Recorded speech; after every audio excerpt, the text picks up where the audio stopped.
मागील वर्षामध्ये महाराष्ट्राचे मुख्यमंत्री यांनी शेतकऱ्यांना कर्जमाफी योजना राबवण्याचे काही आश्वासन दिले होते। राज्यामध्ये 30 सप्टेंबर 2025 पर्यंत ज्या शेतकऱ्यांचे थकीत कर्ज होते त्या शेतकऱ्यांसाठी शासनाने 2 लाखापर्यंत कर्ज योजना एक स्थापित करण्यात आलेली आहे। ती कोणती कर्ज योजना आहे ती सांगतो।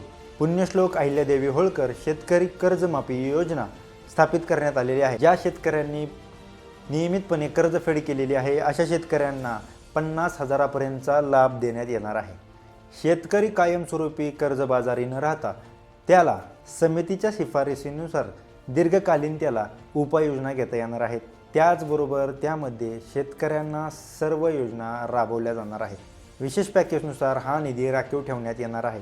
त्याचबरोबर भटक्या जाती जमाती असतील म्हणजे 2026 आणि 2027 मध्ये ज्या भटक्या जाती जमाती असतील त्या किंवा मागासवर्गीय जाती जमातीसाठी त्यांच्या सर्वांगीण विकासासाठी हा निधी ठेवण्यात आलेला आहे।